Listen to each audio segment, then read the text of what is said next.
So guys welcome back to our YouTube channel CHSC arts and commerce पे। So guys मेरा नाम अमित कुमार साहू है और आप सभी लोग का हमारे चैनल बहुत बहुत स्वागत है।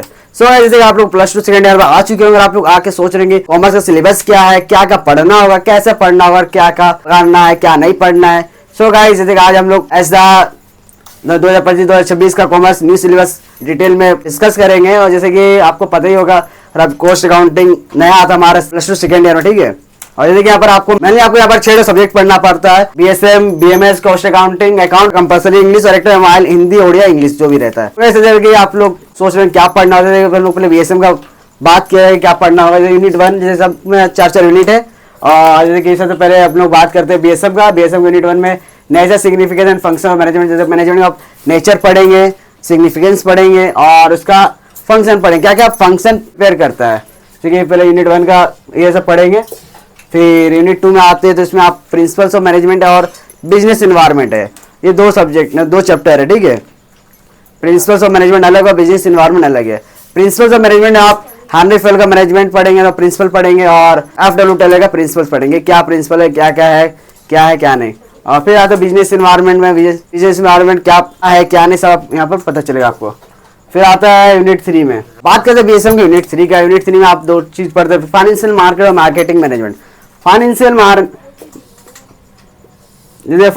मार्केट में आप ज़्यादातर आप सेबी का पढ़ेंगे, इंपॉर्टेंस उसका क्या क्या काम करता है, क्या क्या रूल रेगुलेशन है, क्या सब चीज़ पढ़ेंगे। यहाँ पर आप मनी मार्केट, कैपिटल मार्केट वगैरह पढ़ेंगे। फिर आता है मार्केटिंग मैनेजमेंट।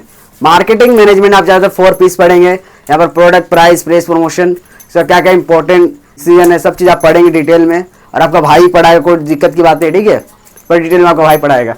फिर आता है यूनिट 4, यही है कंज्यूमर प्रोटेक्शन। कंज्यूमर प्रोटेक्शन में आप ज़्यादा कुछ नहीं, यहाँ पर आप राइट एंड रेस्पॉन्सिबिलिटीज पढ़ते हैं। फिर हम लोग बात करते हैं BMS, business mathematics and statistics.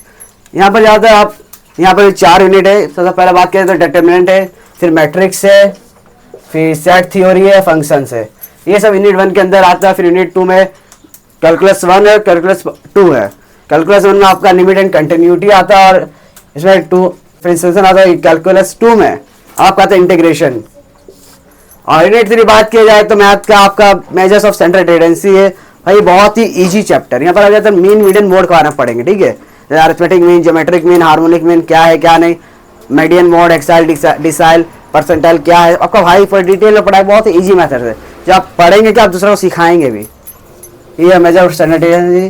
फिर आते हैं यूनिट 4। यूनिट 4 में आप जाते कुछ नहीं, मेजर डिस्पर्सन यहाँ पर आपका मेन है, डेरिवेशन यहाँ पर मेन है। और आपका भाई बहुत ही ईजी तरह से पढ़ाएगा, जो आप बहुत आराम से पढ़ेंगे। ये 2 जो चैप्टर है ना भाई, यूनिट 3, 4 अगर ये दोनों अच्छा पढ़ लेते तो आपका अच्छा मार्क आ जाता है। और ये यूनिट 1 और ये भी आपको पढ़ाई सब पढ़ाएगा। फिर हम लोग बात करते हैं कॉस्ट अकाउंटिंग का।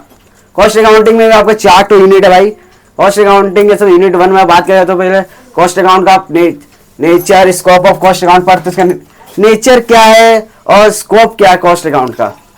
फिर दूसरा चैप्टर की बात किया जाए तो कॉस्टिंग का आप मेथड पढ़ेंगे, टाइप्स पढ़ेंगे, क्या क्या टाइप है और क्या क्या टेक्निक है कॉस्टिंग का। और तीसरा आता है कॉस्ट का concept, classification, analysis and preparation of cost sheet. यहाँ पर आप चीज़ है कॉस्ट शीट, आप कॉस्ट शीट कैसे बनाएंगे। जैसे कि आपको यहाँ पर पता होगा कि भाई direct material, direct labour, direct expense, prime cost होता है। ये आप पढ़ेंगे, आपका भाई पढ़ाएगा बहुत ईजी तरह से। और यहाँ पर बंदे लोग को बहुत ही दिक्कत आता है कॉस्ट शीट पे, और आपका भाई बहुत ईजी तरह से पढ़ाएगा, आप लोग बहुत समझेंगे, दूसरा को समझाएंगे भी।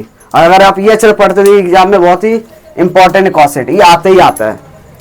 और यूनिट 2 का बात करें यहाँ पर मटेरियल के बारे में, एक मटेरियल जैसे चैप्टर का क्लास कॉन्सेप्ट है, क्लासिफिकेशन है, कंट्रोल ऑफ मटेरियल है। और दूसरा बात किया तो मटेरियल का परचेसिंग का बारे में बात किया जाएगा। फिर मटेरियल का स्टोरिंग के बारे में बात किया जाएगा कि इसका सेंट्रलाइज स्टोर होता है, डिसेंट्रलाइज स्टोर क्या है, सारी चीज़ बताया जाएगा। फिर pricing of issue of material. आप इशू ऑफ मटेरियल बहुत सारा तरीका, आप जैसे कि आप FIFO मेथड कर सकते हो। FIFO मेथड क्या है भैया, जो पहले आया पहले निकालो। LIFO method, last in first out, जो लास्ट में आया पहले निकालो। फिर मटेरियल लॉस, बहुत कॉन्सेप्ट एंड टाइप, किसी कॉन्सेप्ट पढ़ेंगे, टाइप्स पढ़ेंगे, क्या क्या टाइप होता है। फिर यूनिट 3 में बात करेंगे, यहाँ पर आप ज़्यादातर लेबर के बारे में बात करेंगे, लेबर कॉस्ट एंड अकाउंटिंग के बारे में बात करेंगे। फिर दूसरा आता है लेबर रिम्यूनरेशन इंसेंटिव स्कीम। यहाँ पर आप ज़्यादातर 3 इंसेंटिव स्कीम पढ़ेंगे। पहला है भैया हाल से वेयर प्लेन और एक रोवन प्लेन, ठीक है। फिर यूनिट 4 में भैया आते हैं ओवरहेड। ओवरहेड ऊपरी खर्चा। आपने पढ़ा होगा कि भाई direct material, direct labour expense को बोलते हैं प्राइम कॉस्ट। इसी तरह भैया indirect material, indirect labour, indirect expense को हम बोलते हैं ओवरहेड, तो ऊपरी खर्चा, ठीक है। तो ओवरहेड का क्लासिफिकेशन और अपॉर्शनमेंट पढ़ेंगे, और फिर पढ़ेंगे ओवरहेड का एब्जॉर्प्शन पढ़ेंगे, ठीक है। इसमें भैया प्रैक्टिकल आता है, आपको भाई प्रैक्टिकल पढ़ाएगा, ठीक है। तो आपका कॉस्ट अकाउंटिंग भैया प्रैक्टिकल पढ़ना जरूरी है। यूनिट 1 में प्रैक्टिकल, यूनिट 2 में प्रैक्टिकल है, 3 में प्रैक्टिकल है और 4 में प्रैक्टिकल है। अगर आप प्रैक्टिकल में पढ़ लेते तो आपका अच्छा था ना भैया, आपका 8 ना एक तो भैया 1 या 2 प्रैक्टिकल देते ही देते एग्जाम में, ठीक है। और फिर हम लोग बात करते हैं अकाउंटेंसी का। अकाउंटेंसी में भैया 4 यूनिट है। सबसे पहले आप बात किया जाए तो financial statement, sole trade and NPO. तो यहाँ पर 2 है, जैसे कि फाइनेंशियल स्टेटमेंट, सोल ट्रेड अलग है और एनपीओ अलग है, ठीक है। फाइनेंशियल स्टेटमेंट हो जाता है भैया पढ़ेंगे ट्रेडिंग अकाउंट कैसे बनाते हैं, प्रॉफिट एंड लॉस अकाउंट क्या होता है, बैलेंस शीट क्या होता है, ठीक है। फिर आपका एनपीओ क्या नॉट फॉर प्रॉफिट ऑर्गेनाइजेशन है, इसके बारे में डिटेल में बात किया जाएगा, मतलब चैप्टर आएगा, मतलब क्लासेस आएगा, कोई दिक्कत की बात नहीं है, वीडियो सब आएगा। फिर अब यूनिट 2 में आता है accounting for depreciation and from incomplete record. 2 चीज़ें, डेप्रिसिएशन अलग है और फ्रॉम इनकम्प्लीट रिकॉर्ड्स अलग है, ठीक है। जैसे ये बात किया जाए तो पहले अकाउंटिंग फॉर डेप्रिसिएशन में अब डेप्रिसिएशन क्या होता है उसका अकाउंटिंग बारे पढ़ेंगे, डेप्रिसिएशन का। और फ्रॉम इनकम्प्लीट रिकॉर्ड का सिंगल एंट्री सिस्टम, मतलब फ्रॉम इनकम्प्लीट रिकॉर्ड मतलब वही single entry system I think पढ़ेंगे, ठीक है।